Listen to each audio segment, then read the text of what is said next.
वो डेलीगेशन पूरे हिंदुस्तान ने देखा। वो डेलीगेशन जो मुसलमानों को गया था, दूसरे दिन ही मस्जिद शहीद और मदरसा शहीद कर दिया गया। ये गया था डेलीगेशन कराने के लिए, वो तक वो शहीद कर दो। वो हिंदू राष्ट्र किसी भी सूरत में नहीं बना सकते। ये तो कहना, अब वो कहने कोई हीरो बनना है अपने आप का इस तरीके के बयान देकर। अगर एक तौकीर रजा खान को गिरफ्तार कर ले या डॉक्टर नफीस को गिरफ्तार कर ले, तो डॉक्टर नफीस और मौलाना तौकीर रजा खान जैसे हजारों लाखों वहां पर मौजूद होंगे, जो खुद तौकीर रजा वहां बन के उस धरने पर बैठेंगे। इंशाल्लाह हम सरकार को मजबूर कर देंगे कि उनकी जो बेईमानियां हैं वो जग जाहिर हो। उन्हें अपनी बेईमानियों पर नजरसानी करना पड़ेगा और सबके साथ सबके विकास की जो बात है वो उनको जमीन पे लाना पड़ेगा। आईना दिखाना है इसके सरकार को, ये जो तुम कर रहे हो ये तुम्हारी चलेगी नहीं।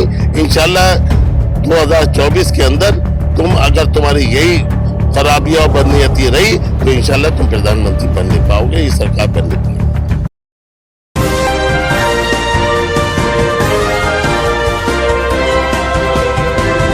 पल पल न्यूज से मैं हूं आपके साथ नदीम अकरम। देश भर में जिस तरीके की तस्वीरें लगातार सामने आ रही हैं, उस पर बार बार सवाल खड़े हो रहे हैं। जहां 400 साल पुरानी दरगाहों को जमींदोज किया जा रहा है, उन्हें शहीद किया जा रहा है। दिल्ली में 250 साल पुरानी मस्जिद को शहीद करने का काम किया गया है, और जो लोग सड़कों पर उतर करके आवाज उठाने के लिए पहुंचे, उन्हीं को गिरफ्तार किया गया। इसी पर मेरे से बात करने के लिए आईएमसी महासचिव डॉक्टर नफीस खान मौजूद हैं।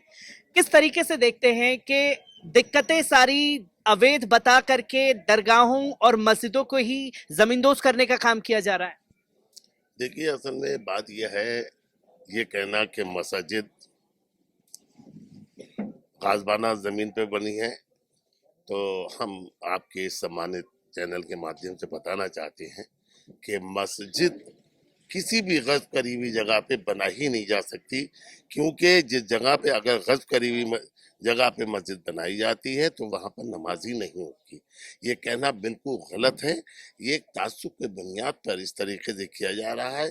और अगर ये देखना कि इलीगल बनी हुई है, अवैध निर्माण है, कि हिंदुस्तान के अंदर सैकड़ा मनाजिर बल्कि हज़ारों मनाजिर सड़कों पर बना हुआ है, और जिनके पास ना कोई कागज है ना कुछ है, अवैध निर्माण है, उनकी तरफ सरकार की निगाह नहीं है। इसी संदर्भ में मैं कहना चाहता हूँ, उत्तराखंड के अंदर भी यही मामला पेश आ रहा है। वहाँ उन्होंने हजारों जो दरगाहों को और कब्रों के लिए कहा कि इनको यहाँ से हटा लिया जाए, नहीं तो हम बिल्डोजर चला देंगे। बड़े अफसोस का मुकाम है, उन्हें कब्रें और दरगाहें और मस्जिद तो दिख रही हैं, मगर वो मनाजिर जो बिल्कुल अवैध अतिक्रमण दिख रहे हैं, मालूम है, सबके आंखों में किरकिरी बने हुए हैं, मगर उस तरफ उनकी निगाह नहीं है। क्योंकि बकौल हमारे आईएमसी प्रमुख मौलाना तौकीर रजा खान के मुताबिक कि जो केंद्र की सरकार है, उसका जो एक उन्होंने मैनिफेस्टो बना रखा है, वो सिर्फ मुस्लिम दुश्मनी पे मबनी है। और जब तक के हमारे प्रधानमंत्री माननीय नरेंद्र मोदी जी जब तक ये नहीं सोचेंगे कि वो सबका साथ सबके विकास की जो बात कर रहे हैं, जमीन पे जब तक नहीं आएगा, इसी तरीके से नाइंसाफी होती रहेगी। मैंने कल देखा और आपके सम्मानित चैनल से भी मैंने देखा कि दिल्ली के अंदर जिस मदरसे को विस्तार किया गया, और वहाँ हमारे हिंदुस्तान के एक सम्मानित सुप्रीम कोर्ट के एडवोकेट जनाब महमूद पराचा साहब पहुंचे और उन्होंने जायज बात करी। उसके बावजूद उन्होंने कागज दिखाना तो था ही नहीं उनके पास, तो दिखाते क्या, वो बजाय उसके कागज दिखाने के उन्हें डिटेन कर लिया गया, और रात में करीब 10 बजे उन्हें छोड़ा गया। ये बहुत खेद की बात है, बहुत शर्मनाक बात है।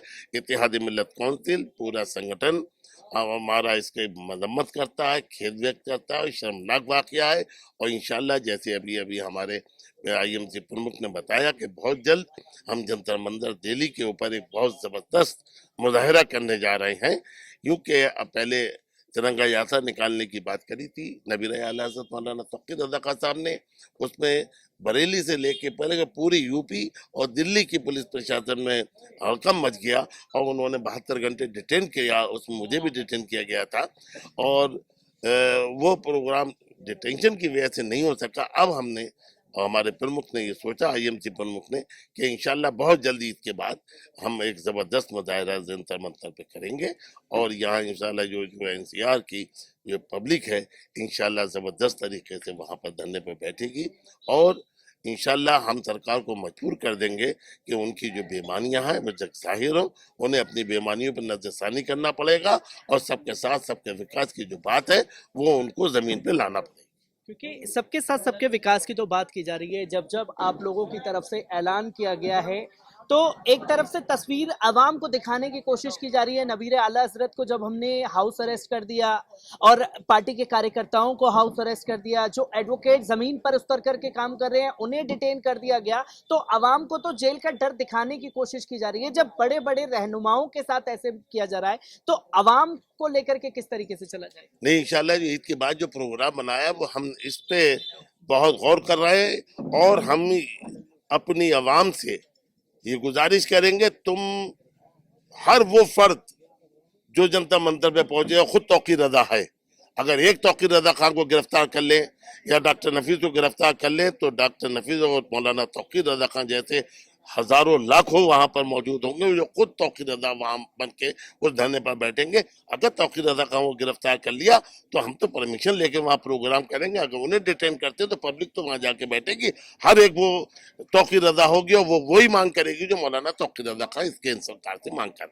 क्योंकि लगातार हम देख रहे हैं कि जब जब ऐलान कर दिया जाता है, देश भर में तस्वीर सामने आई। अभी बिहार शरीफ से रामनवमी के दौरान सबसे ज़्यादा खतरनाक तस्वीरें देखने को मिली।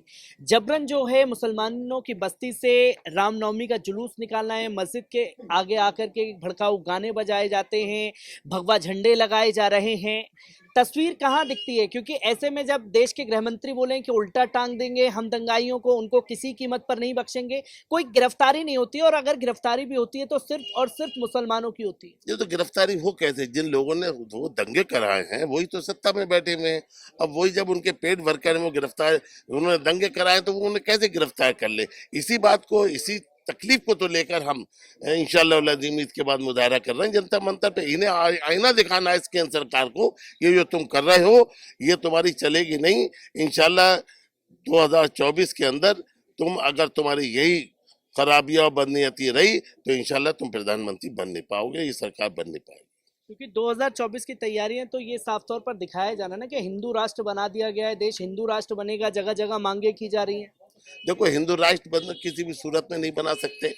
ये तो कहना, अब वो कहने कोई हीरो बनना है अपने आप को इस तरीके के बयान देकर, मैं नहीं समझता कि किसी भी सूरत में।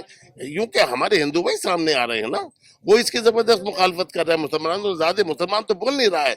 एक मौलाना तौकीर रजा खान के अलावा पूरे हिंदुस्तान के अंदर मुझे दिखाइए कौन ऐसे ज्वलंत समस्याओं को लेकर बात कर रहा है, कौन एजिटेशन करने की बात कर रहा है। एक मौलाना तौकीर रजा खान कैसे हैं, और आज मौलाना तौकीर रजा खान की वॉइस पूरे हिंदुस्तान के अंदर पहुंच चुकी है और पूरे मुसलमान, हिंदुस्तान का मुसलमान इस बात के लिए तैयार है। जिस दिन इंशाल्लाह जनता मंतर पर धरने का ऐलान करेंगे इंशाल्लाह पूरे हिंदुस्तान से मुसलमान पहुंचेगा और इंशाल्लाह वो तवरीकी प्रोग्राम होगा और वो प्रोग्राम ये साबित कर देगा कि हिंदुस्तान सरकार को अपना नजरिया बदलना पड़ेगा। क्योंकि जहां आपने बात की कि कोई नहीं बोल रहा है, चिंताओं को लेकर के चर्चा नहीं की जा रही, चिंता को लेकर के चर्चा तो है। डेलीगेशन मुस्लिमों का जाता है, जाकर के देश के गृह मंत्री से मुलाकात करता है रात को 10-11 बजे के आसपास। वो डेलीगेशन पूरे हिंदुस्तान ने देखा। वो डेलीगेशन जो मुसलमानों को गया था, दूसरे दिन ही मस्जिद शहीद और मदरसा शहीद कर दिया गया। ये गया था डेलीगेशन कराने के लिए, वो दंगा वो शहीद कर दो। उसके ऊपर अब किसी को एतमाद नहीं रहा।